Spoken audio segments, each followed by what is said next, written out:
Hello and welcome to week 3. Can you believe it? Things are going so quickly. And this week you are reviewing the importance of documentation and the details.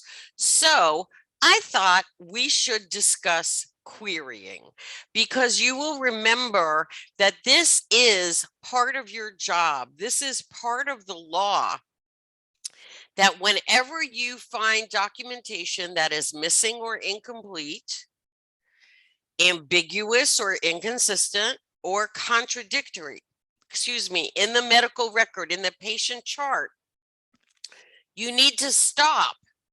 You cannot assume, you cannot use your knowledge, you cannot fill in the blanks yourself. It must be documented. Remember our saying, if it's not documented, it didn't happen. If it didn't happen, you cannot code it. And when the auditors come, they are going to compare your codes with the documentation. The law states that you must only code from the documentation. So this means if you're standing in the exam room and you watch the physician put the flu shot in the patient's arm, if it's not documented in the patient record, you cannot code it.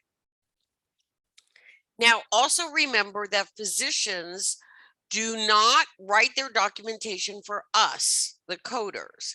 They write it, number one, for continuity of care. Number two, they are human beings who are, generally speaking, very, very busy. Okay. Now, the good news is we have electronic health records now, which means they're typing, so you don't have to worry as much as we used to regarding the legibility of what is written in the record. However, things still get left out. So it is very important that when you identify something that is left out, do not just go to that unspecified code and do not fill in the blanks yourself. You need to query the physician and get the physician to add the details or correct the details in the record. And then and only then can you interpret that and into a code. This is very serious. And the reason why I wanted to emphasize this with you is because, for the most part, we're all scared of asking questions. All right. We're afraid that we're going to look stupid. We're afraid that we're going to demean ourselves in the eyes of those with whom we work. But what I want you to remember is when you query, you make yourself look smarter because the outcome will be more beneficial, more accurate. And those statistics are documented that will support you when you ask for your next raise. That's another good query to make. But for right now, we're going to talk about querying with regard to the documentation. So, missing or incomplete. An example is, it says the patient has a fracture of the ulna, but it doesn't say what type of fracture or where the fracture is located on the ulna, or right or left. Oh, I just went through a whole thing right there with documentation where the physician kept forgetting to write whether it was the right leg or the left leg. Okay, so we want to make sure that this is documented. You cannot assume, you cannot use your knowledge to supplicate what the physician wrote. If it's not documented, it didn't happen. Federal law. All right, ambiguous or inconsistent. So, for example, the procedure notes state a single lead pacemaker was inserted. However, the equipment list, which there always is one when equipment, any device is placed into a patient, lists the pacemaker was dual lead. Which one was it? You don't know. It's not your job to figure it out. It's your job to go to the physician and ask for additional details to be placed into the record. Okay. Contradictory. This happens also. Oh, I just did a couple of months ago. I did the documentation said that the patient was an 8-year-old boy. And then the next page, it said, the patient does not know if pregnant. I could answer that. An 8-year-old boy is not pregnant. Okay. But this is the documentation. Remember, these are legal documents. Okay. So for example, the notes say in the first paragraph, patient denies any cough or chest congestion. However, in the last paragraph, it states the patient was prescribed Tessalon, which is a cough suppressant. That comes from a real documentation, or real notes. Okay. So how are you going to code this? Okay. You need to query the physician. It is not an embarrassment. It is showing your accuracy. It is showing your knowledge. It is not making you look stupid. Okay. This is how you do things right. All right, so now a query is also part of the legal document, and the law specifically states how you are permitted to ask the physician. You cannot say, so did you mean to say that the patient has a cough? Okay, did you mean to say it was, a spiral fracture of the ulna? Okay, no, that's not how we do it. The best, and the law specifically says you must ask open-ended questions. You cannot give any hint as to what the answer may be, should be, what you think it should be. Okay, now you may say, well, doesn't that reinforce how I'm paying attention and I know my stuff?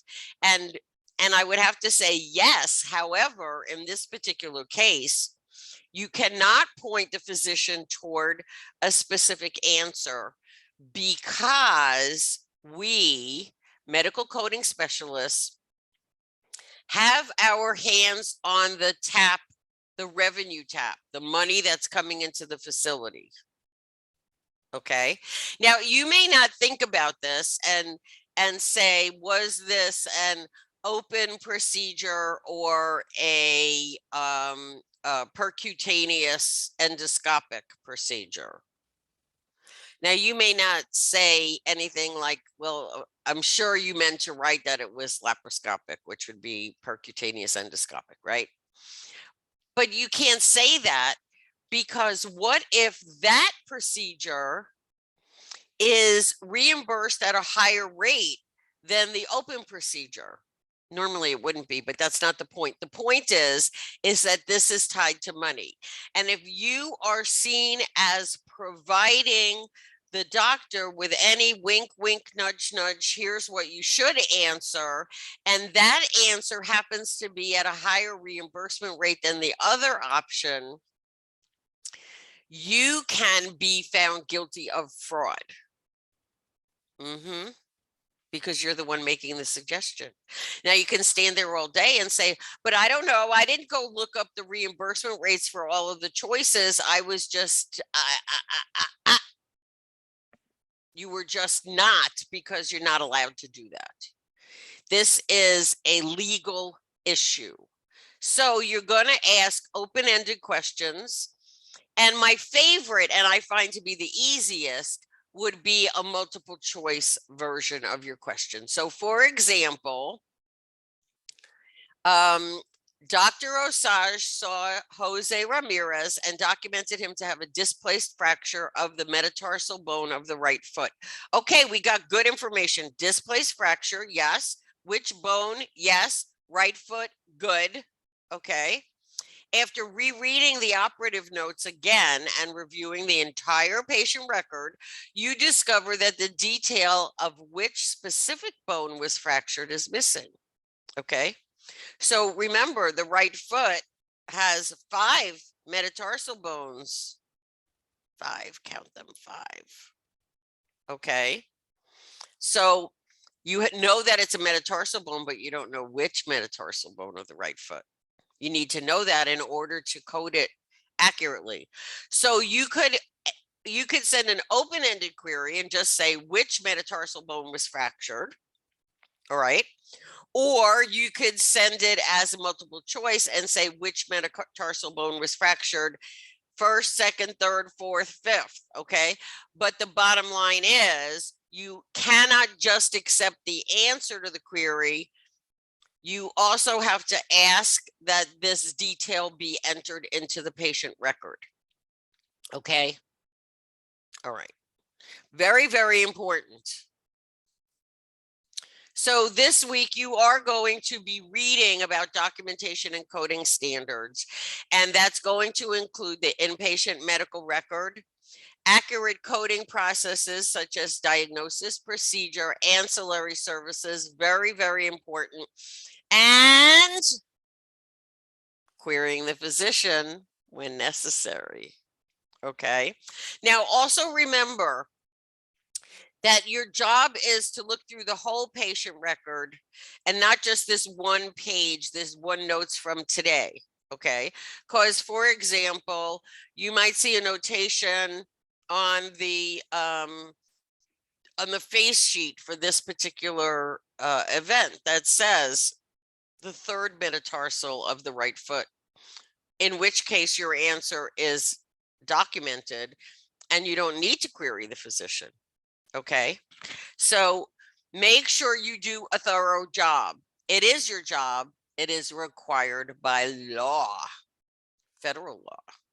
So that means everybody in every state in the entire United States. Okay, take your quiz. You guys have been doing really well on your quizzes, but really, really, really check your knowledge. Don't use your textbooks, because remember, we are looking toward you sitting for the national certification exam. So here is where you want to make your mistakes so that we can identify where your knowledge gaps are and fill them in before you go sit for the big test. Okay. All right. And then, yes, as you've been doing, you're going to go back, investigate the answers. But listen to me. I want you to really analyze the answers that you got wrong. Think about why you entered that code. Think about why you chose that A, B, C, or D that was wrong, and how you're going to adjust.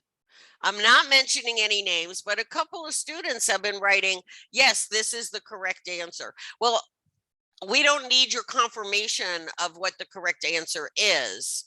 We need your confirmation that you learned your lesson and that you understand why you chose the wrong answer and how you're going to change it in your mind, in your process, whatever it might be. Seriously. Okay. You don't want to be making these mistakes on the national certification exam, and you certainly do not want to be making these mistakes on the job. All right. This week, additional stuff complying with medical record documentation requirements. Yes, as I said, I'm not making this up. These are strictly regulated by the federal government. Okay. Also, a little brush up on evaluation and management services. And those are both from the Medicare Learning Network, which is a fantastic resource.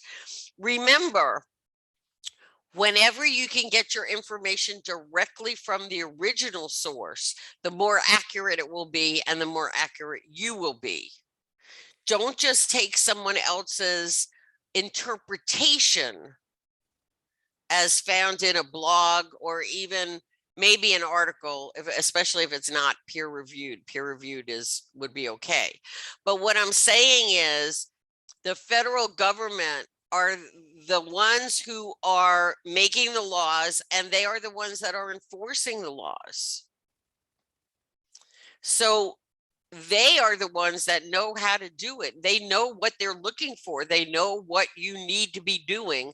So that's the best source because it's unadulterated. That means nobody's been messing with it.